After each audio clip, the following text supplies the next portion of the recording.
नमस्कार, बहुत स्वागत आपका। मैं हूं आपके साथ मनोरा सक्सेना। कौन होगा मुंबई का मेयर? शिंदे गुट के दावा ठोकने से बीजेपी की मुश्किलें बढ़ गई हैं। मातोश्री में नव निर्वाचित पार्षदों को संबोधित करते हुए उद्धव ने कहा कि बीजेपी कागजों पर शिवसेना को खत्म करने का दावा कर सकती है, लेकिन जमीन पर ऐसा नहीं कर पाई। मुंबई महानगर पालिका यानी कि बीएमसी के चुनाव में बीजेपी और एकनाथ शिंदे के नेतृत्व वाली शिवसेना ने शानदार जीत दर्ज की है। 227 सीटों वाले सदन में इस गठबंधन को स्पष्ट बहुमत मिल चुका है। लेकिन मुंबई का मेयर कौन होगा, इस पर अभी भी सस्पेंस बना हुआ है। तो वहीं बीजेपी एकनाथ शिंदे गुट के अलावा विपक्ष भी अपनी तैयारी में जुट गया है। शिवसेना यूबीटी ने भी कहा है कि उनका भी मेयर हो सकता है। शिंदे गुट के दावे से बीजेपी की मुश्किलें बढ़ सकती हैं, क्योंकि माना जा रहा था कि मुंबई में इस बार बीजेपी का मेयर हो सकता है। बता दें कि इस चुनाव में बीजेपी को 89 सीटें मिली हैं। शिंदे गुट की शिवसेना को 29 सीटें, जबकि शिवसेना उद्धव बाला साहेब ठाकरे की जो 65 सीटों के साथ ही दूसरी सबसे बड़ी पार्टी बनकर उभर पाई। मौजूदा मेयर किशोरी पेडनेकर भी शिवसेना यूबीटी से हैं और उन्होंने ये चुनाव जीत लिया है। मेयर चुनाव पर शिवसेना यूबीटी का रुख क्या है, चलिए बताते हैं।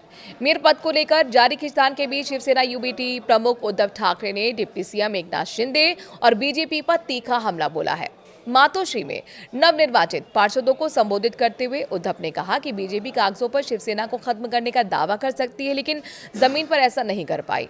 उन्होंने आरोप लगाया कि बीजेपी ने विश्वासघात के जरिए चुनाव जीता है और कहा कि बीजेपी मुंबई को गिरवी रखना चाहती है। मराठे मानस इस गुनाह को माफ नहीं करेगा। शिवसेना यूबीटी का मेयर बनना हमारा सपना है और ईश्वर की कृपा से ये जरूर होगा। वहीं उद्धव ठाकरे ने यह भी चेतावनी दी कि जो पार्षद एक बार दल बदल कर चुके हैं वो दोबारा भी ऐसा कर सकते हैं। उनका दावा था कि शिंदे गुट से चुने गए कई पार्षद पहले ही शिवसेना यूबीटी में थे और बीजेपी मेयर पद हासिल करने के लिए तोड़फोड़ कर सकती है।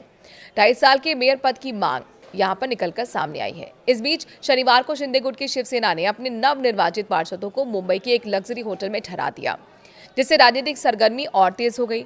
पार्टी नेताओं ने इसे चुनाव के बाद रिफ्रेशमेंट और ओरिएंटेशन बताया। डिप्टी सीएम एकनाथ शिंदे ने पार्षदों को अभिनंदन किया। पार्षद अमेय घोले ने के मुताबिक शिंदे उन्हें मुंबई के विकास घोषणा पत्र के अमल और अगले 5 साल के रोड मैप पर मार्गदर्शन देंगे। शिंदे गुट के नेताओं का कहना है कि सत्ता साझेदारी के तहत वो पहले 2.5 साल का मेयर पद मांगेंगे। उनका तर्क है कि बीजेपी अकेले मेयर बनाने की स्थिति में नहीं है और इसीलिए पद साझा ही करना होगा। इसके साथ ही स्टैंडिंग कमेटी चेयरमैन समेत अहम समितियों में अनुपातिक हिस्सेदारी की भी मांग की गई है।